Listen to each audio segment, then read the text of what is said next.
Hello, everyone. This is Elisabeth Edgell with the Whistler, a Delaware County Community Awareness presentation. And I have with me Rick Yencer. He is a former newsman, author, and outlaw. Well, hi. Hi, Rick. How are you? Well, it was a rough election night, but we're here to tell you more. It was. So we're going to do the election results today, and we're going to start out with first election night. Election night was an interesting night, wasn't it? Oh, of course, it always is. I was out earlier in the day polling, and I've done that for years. And the two things I picked up on was people were quickly going in and out. And what that meant was a straight ticket vote. And we found the results upheld that. What were the results of straight ticket? We can tell that. Well, well, let me just tell you how many people voted so we've got a baseline. Yes. We had 30,566,000 people vote, which is about 30% of the registered voters, which is a few percent more than in the last midterm 4 years ago. Now, the key number in these results, which I found talking to people and watching them come and go to vote, was that 7,050 were straight ticket Republican, 4,275 straight tickets for Democrats, and that's almost a 2-to-1. It is. The issue there is that you look at the margin between Republicans and Democrats, and that margin is about the same as in the number of straight ticket ballots. Now, a lot of people vote split their ticket. Some even call themselves independents. But this shows that there's still that baseline out there for a hard Republican vote that we saw throughout the state on Tuesday night. Yeah, that was let's see, we went to both headquarters, didn't we? Right. First, we started at the Democratic headquarters. And as you all know, we've mentioned several times in many of our podcasts, Rick is a Democrat and I'm a Republican. All right, so we went to the Democratic headquarters first. Upon walking in, the downstairs was pretty empty.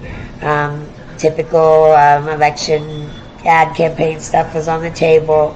And then we went upstairs, and there was quite a few people there. There was much more people there than when I went there on the primary. Well, yes, because it's a general election, and most of the candidates, Democrats that ran Tuesday, are still part of the Democrat Party of Delaware County. I'd say there's about 50, 60 people up there, along with a handful of candidates, including Amanda Dunnick and Shelley Harvey, besides Audie Barber and Marilyn Walker. And I also spoke to a couple of city councilmen right when I walked in. They were sitting there at the front table, Roger Overby and Jerry Dishman, right? Yes, they'll be on the ballot here next year when there's a city election. And not to mention Roger's lovely wife, Chris, who's a friend of mine. So I was well received there. No one had any qualm with me being there. I went up front. I had to plug in my phone. You know, that's the first thing to go. Is there a battery in your phone? So I was plugging that in while we were sitting there, and we were looking at their screen that they had up, which was very easy to see. Right. It was on an actual TV, correct? I didn't get anything to drink or eat, nor was I asked, but I didn't want anything. I was fine. Well, and that was a direct feed from the election board that runs on the Delaware County election website. Okay. It seemed that they got the votes in early, but they were kind of slow tabulating. When we got there, it kind of looked like some of the races were Democrats ahead. Right. Well, that was just whoever showed up first with whatever precinct. Right. And so as we finished up there, we stayed, a half hour, if that. Like I said, everybody was friendly. Right. Everybody was excited. People were there. And we also saw the future up there that night, because both Andrew Dale and Jeff Robinson, who have talked about running for mayor, were there. And Jeff engaged us for a few moments. And yes, I couldn't get a definite answer, but he assured us that in a week or so we would know more about who might be running for. Well, it seemed everybody else in the room knew he was. So. They did, and we've heard that Jeff might be interested in running. And when asked, he knew that was an official question, so he was waiting on the proper time. He wanted to get this election behind him and whatnot. So we understand that, and we'll be anxiously awaiting, the news of who's going to run. I like that. I mean, get one thing accomplished before you move on to the next one. So we, tidied up there and talked to people on our way out, and we left there. And when we left there were several races that, like I said, the Democrats looked to be ahead on according to the count we were looking at. And I made some wrote some numbers down at the time. All right. So in the drive from the Democratic headquarters to the Republican headquarters, when we first got to the Republican headquarters, it was a much different scene, was it not? That was at the Knights of Columbus. Exactly. Yeah. Well, it was a much bigger scene. There were over 200 people. It took us a long time to get a parking space. Let alone just trying to get in because the place was slammed. And I saw this kids out front and playing and right there. I sensed a very younger crowd in that.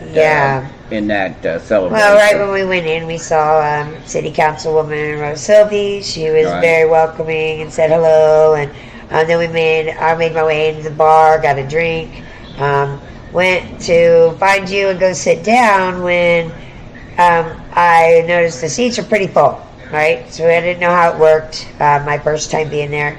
But as many people know, I lost my eye about a year and a half ago. And so my vision wasn't really great that day. I'd been having trouble with my remaining eye. And when I looked up to see their numbers, they had a big screen, but they were using a different website. And that was very difficult for me to read. It was white with very light black or gray words on it. Yeah, so I noticed it was a different and then screen. I noticed there's a great big banquet table right in front of the screen. It was all empty except for one lone, maybe 10-year-old child, and there's a couple cups and a couple plates on it. I went up there to write down the results there when I got there, just like I had done at the Democratic headquarters. And you went off to look at the media people, I believe you. I talked to Newslink about what they were doing. Right, and so I couldn't find a pen, so I sat down to find a pen, and as I'm searching through my purse, which I'm known for, me and pens, I noticed someone was standing in front of me. And I look up, and it was Jessica Piper, right? Oh, the county council member? County commissioner. No, county council member. Okay, she's a council member. Right, so I didn't recognize her right off the bat. Like I said, my vision wasn't that great. I'm down to the one eye, and it had been a long night of looking at numbers already. And she said, "Our table's full. You have to move." And I looked around. Really? I was shocked. I couldn't believe it. I was taken aback and went, "What?" Because I'm looking at the empty table around me. And when I sat down, I spoke to the child. There's nobody there. I was going to be a minute or two just writing them down. I mean, I'm pressed. So we get all the updates of the city and county. So I said, "I'm sorry, I was reporting on this, and I just needed a minute. I couldn't see from the back." Right. And she said, "You'll have to move." It got louder, and now people are looking, and our table is full. So obviously they sold seats to the table, right? Which, do whatever you want. I wouldn't have participated in that anyway, but this is my party. Oh, I forgot that's your party. That's my party, and I was treated so rudely, not only for my handicap, but as press.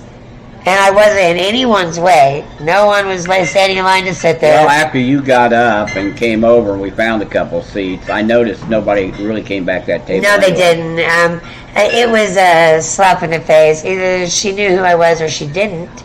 Either way, it was a bad call. I know who she is. Yeah, that was a bad call. Like I say, she was part of that council that denied me the right to speak during a budget review. Exactly. And of course, it was the same council that didn't tell taxpayers they raised the tax rate. Exactly. So, I would like to say that, as a newly handicapped person, I even have a plate in my car, that was very insulting. It was humiliating, actually. And I was really shocked that I was treated that way in my own party. Not and if there's anybody out there that's ever doubted why I haven't joined the party officially, well, it would be because of things like this. Okay? And that's why I didn't vote straight ticket, Rick. No.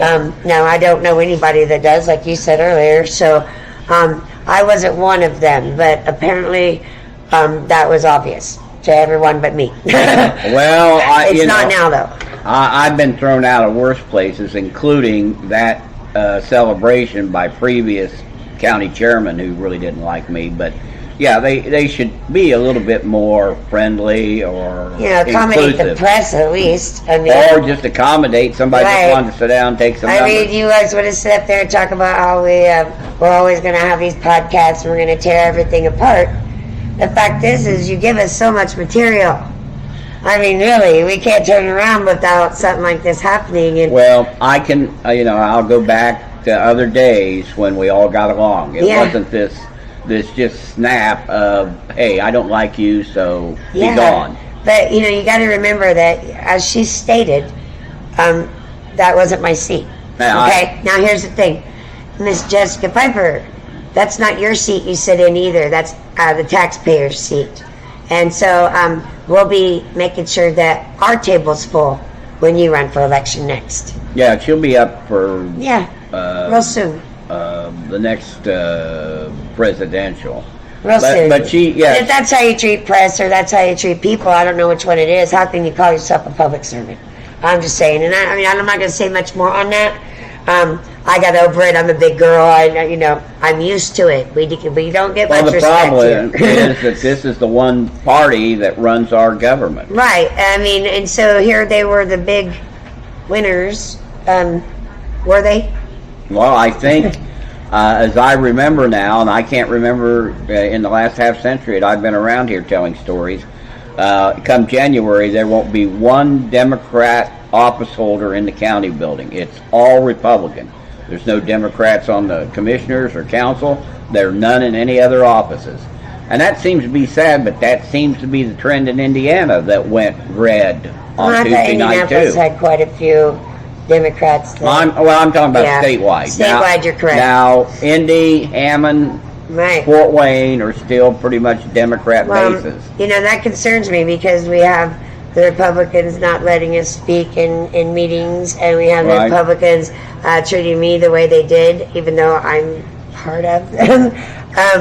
I think that we need to be careful here, and your pants shouldn't get too big for your britches here. Well, let's just say it as it is. It's a one-party state, and when this state elects somebody that is probably one of the worst candidates in history in Diego Morales, who probably doesn't even know what the Secretary of State does.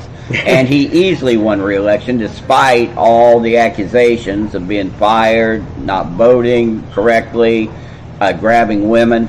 I mean, it's ridiculous. In Indiana, it's a very different state than a lot of states. No, we're not a big cornerstone of anything. Nothing really rests on us. But when you're running for office, remember you're a public servant. Remember who elected you. Remember who pays your salary. And remember that your time there is fleeting. So your britches may be big today, but tomorrow there'll be another election and we'll see how that goes.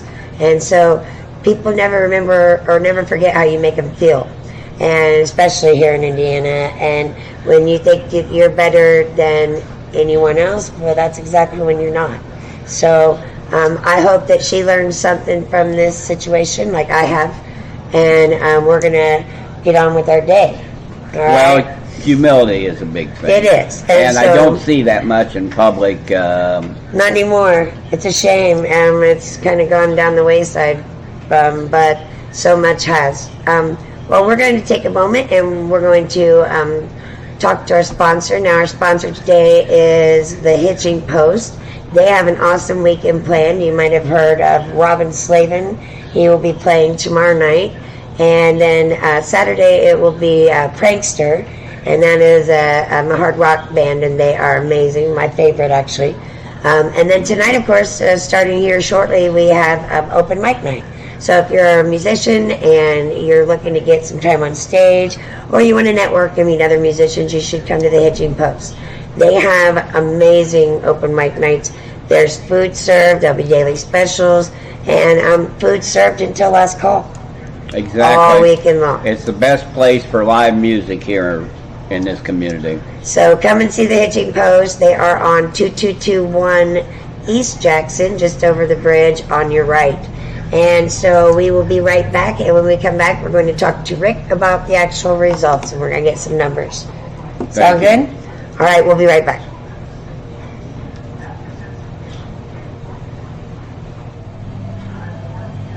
Hello, everybody. We are back with the Whistler, Delaware County Community Awareness presentation. And we are doing the election results today.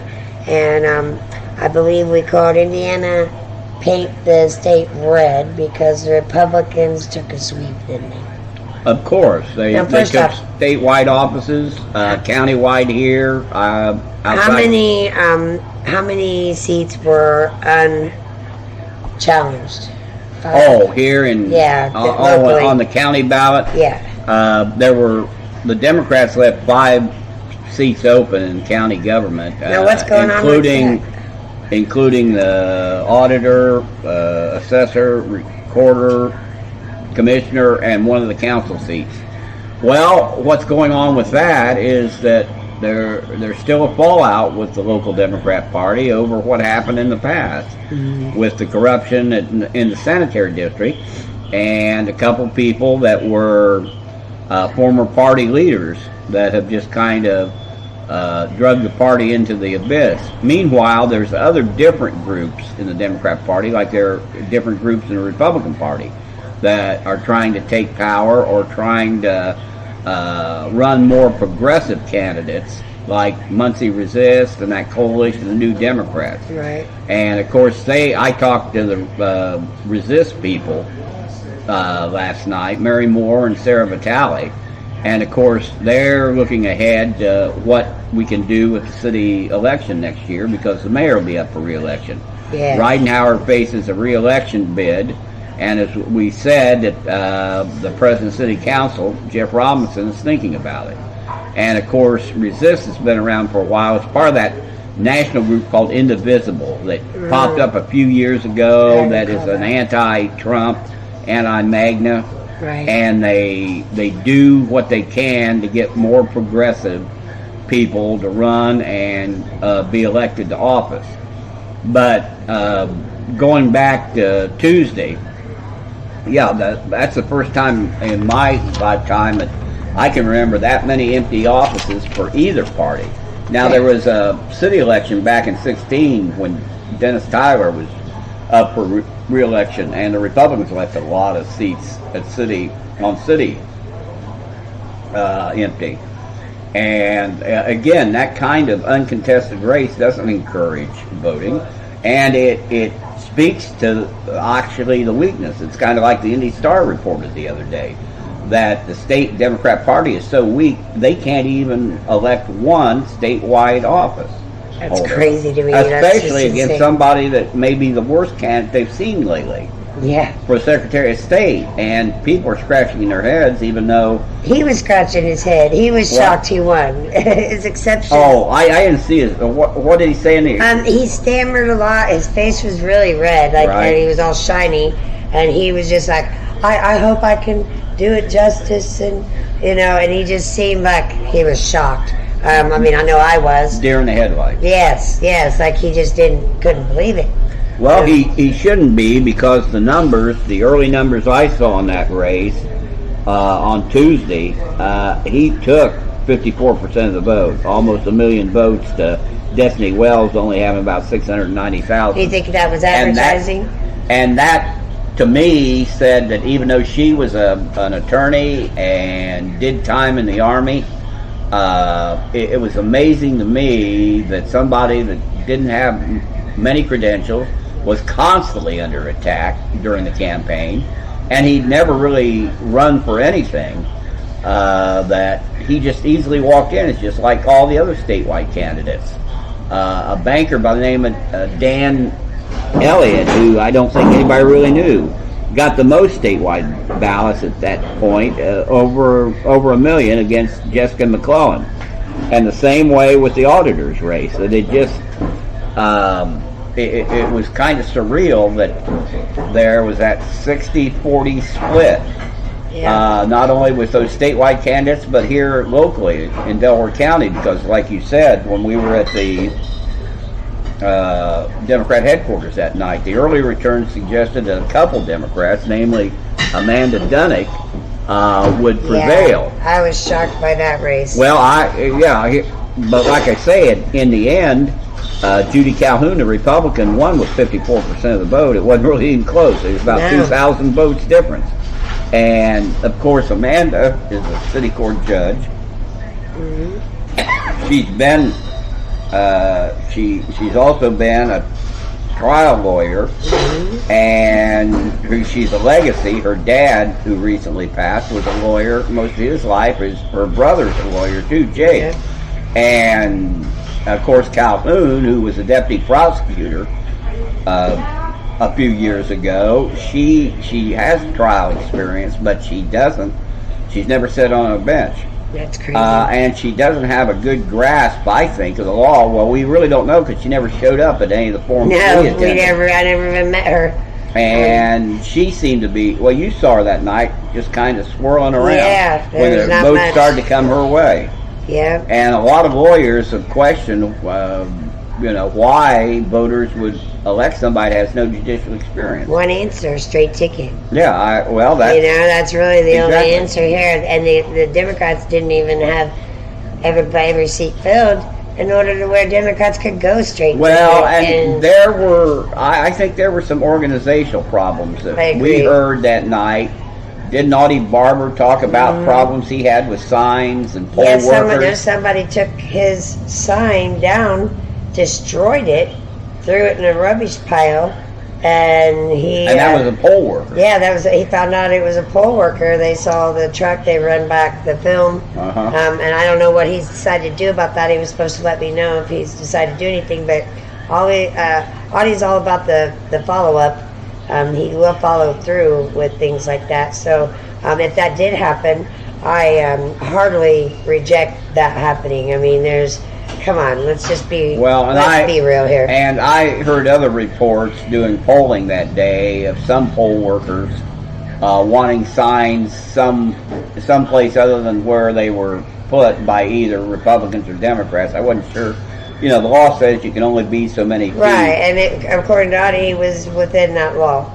And where they go otherwise, it doesn't matter. They need to know that touching those signs is a bad idea. I mean, there's certain laws that cover that. And, of course, I went to other precincts, like out in Yorktown, where the signs were all mixed. Yeah, they were all mixed. Everybody just put them down in one place. Willy-nilly, yeah. So it was, the polls were busy, much busier than they were in the primary. And the last midterm, I think election numbers were up a few percent, is what you said from the previous midterm. Not drastically, but again, it's a start. It was a good turnout for a midterm. A couple other races, Liz, I want to mention. Yeah, definitely. That surprised me was that longtime County Councilman Mary Chambers lost. Yeah. Now, they had changed her district, and I didn't think they'd really gerrymandered it, but it was a solid Democrat district in South Muncie and eastern Delaware County. But they must have changed it enough because a newcomer, Matt Kantz, easily won that district. I know Matt personally. He's a great guy. He's been a member of Delaware County Community Awareness for quite some time. So as a Republican, I'll be excited to see what he can bring to the table because he's a newcomer, and I know that he's very policy and organizationally motivated. He likes things to be done the way they're supposed to be done, and so he's not afraid to stand up and stand out. So I think that we have a good person here with some new, fresh eyes on some of this issues. Well, like I say, County Council is going to undergo a little bit of change because, again, Ron Quakenbush has been a fixture in county government all his life, retired. Scott Alexander, who was just elected state senator, will be leaving, and the party, Ed Carroll, the party chairman, will have a caucus to fill that vacancy, which is an at-large vacancy. Will be up for election in 24. Now, Ed, who who took advantage of the weak Democrats and not did. filling jobs, jumped from being the treasurer to the auditor without contest. And of course, when he takes that office, there'll be another caucus for him or the committee to decide who's going to be the new treasurer. Now, we heard the other night that it might be Brad Polk of City Council. Right. But again, I don't think they've even talked about it. It's like I talked to Ed last week. He was very comfortable. Not just because the Democrats were weak, but because he knew there was a solid base out there Right. of what I call stand-ups or straight ticket voters. Right. People that really don't care about what's on the media or the what's ever going on. But they do care about one thing. They're mad as hell about government and whoever's in office. And this goes back to the usual theory that whoever is in office in Washington, usually that party gets beat in a midterm. Yes. Now, it didn't matter for Obama, Reagan, or Clinton, but it did for old George Bush and Jimmy Carter. Yes, it did. But those were other circumstances. They were. At the time. Yeah. But the circumstances have been something else here too.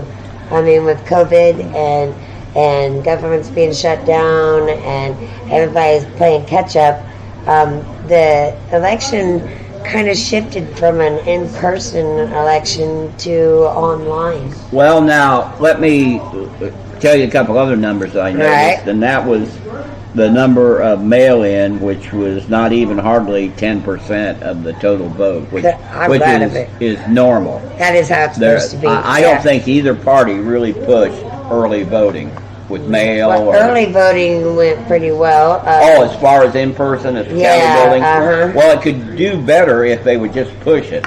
Yeah. Now, here's the big thing next year, that the clerk, Rick Spangler, who's a Republican, is pushing the parties to go with voting centers, which means they're going to consolidate more voting sites like they did a few years ago, kind of like yours.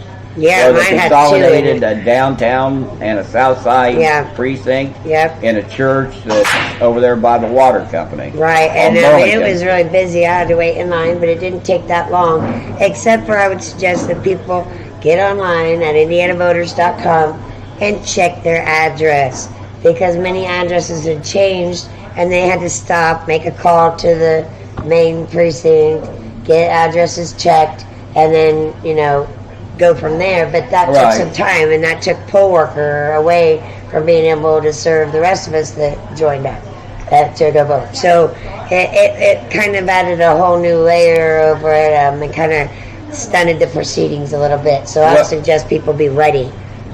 Well, they should be, because in January we start filing for city, mayor, clerk, council office. And we're going to do a big push in Delaware County community awareness for that. Well, I got news for you. There's going to be a big push for both parties, because the mayor, even though he's comfortable in his position and with his party, he knows that Democrats, there's still that solid base. There's one office that Republicans never touch in this county, and that's Center Township Trustee. They tried it 20 years ago. At one moment they won it, but that's the only moment I can remember in the last half century that the Republicans held the trustees. Now, Bill Chamber, who was Mary Chambers' husband, Yes. was a long-time trustee in this community for 25 years. It turned over to a Republican, and then his daughter, Marilyn Walker, took Oh, yeah, that's right. one election. And Marilyn's been the trustee for the last decade or more. And of course, the Republicans never run anybody against her. And Why is that? well, again, because they know that base. There's still a Democrat base in this community. If I were them, Now, I even would though attack that, though. Well, what happened last time was the indictment of the mayor, and Well, that did it. and the controversy over what happened with the Well, sanitary this mayor's district. going to have a hard way to go with the And of course, we discontent. nominated somebody that wasn't even from Muncie, Terry Bailey. Yes.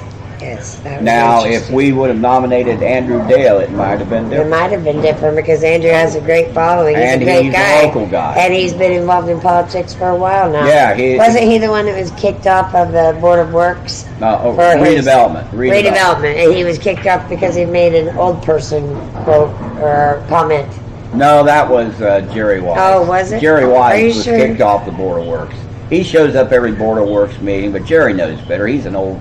Yeah, but he's old too. He's He an was old making guy it too. funny. It wasn't even Well, insulting. nobody thought that was funny. Yeah, well, no one thinks Ridenour is either, but... I don't know. Some people think he's doing a great job. Who? I don't see anybody. Basically... I know the Wagleys do. No, I'm talking about the, what do I call it, the Next Monthly Group, the business, the hospital, the university. Well, those are corporate people. Those don't make up people that are from here. Yeah, but they make up a big part of the Yeah, but I'll tell you what, the working poor make up a big part of it, and I think they're going to come out in droves to vote against him. I could be wrong. Well, let's see. We'll see. We'll all do our part. Well, we're going to be around and tell the story. So any other races or everything else? Oh, I forgot. There was something that came to my attention just this morning. A friend of mine who still works for the lamestream media pointed out something that that's a Hollywood, those are my Hollywood friends. But I scribbled some stuff down. I called a couple school boards.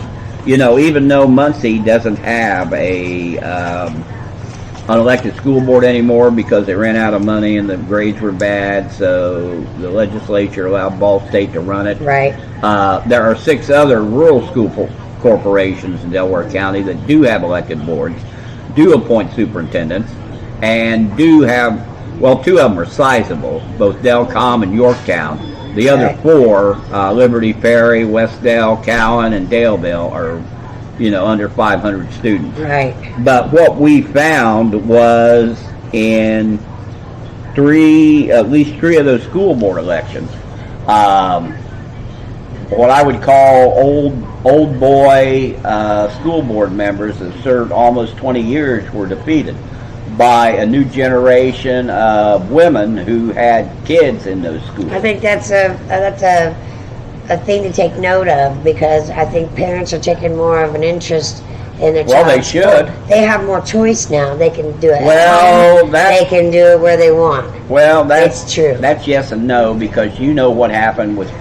We talked about this in another episode about how the legislatures tried to micromanage public education, but yeah, Pat Lavelle, who's been on the Yorktown board for 20 years, who just recently lost his wife. It was a surprise to me, but the person that picked up the extra seat was a woman who's got kids in that Well, school. I mean, she has something to offer. Perhaps it's time that we put people in charge of it that it affects the most. Same way with Dick Johnson, who is a businessman over in Gaston. It served on the Westdale board for like 24 years. And he was... Well, what have you done for me lately? Well, these schools don't have a lot of controversy. It's not like the indie schools that fought over critical race or transgender, and they're not fighting over, If there's no controversy, then they have an open, wide forum for change and for growth. And with the new heads in there, maybe we can do that. Well, and I think that drove a lot of the extra turnout, because we don't cover those things. The paper and others don't either. They don't. But I looked at those numbers and I thought, gee, there's a trend here. Yeah, that is a trend. So we'll keep an eye on that, especially with, more elections coming. We got the mayoral race coming. We got city council coming. More county council. And right after city elections next year, we'll go into presidential. Yep, so we got a couple busy years coming ahead of us that's going to affect the city of Muncie and the county, Delaware County. So we are going to be keeping an eye on what's going on. And if you have any comments, please go to anchor.com, find our podcast, and you can leave your messages there. We will play them. And if you'd like to have a podcast and you have a topic, get a hold of us, let us know. You can always send me a message on Facebook. We are on every platform. So make sure you check us out on Spotify. You can see the video on Spotify. That's new.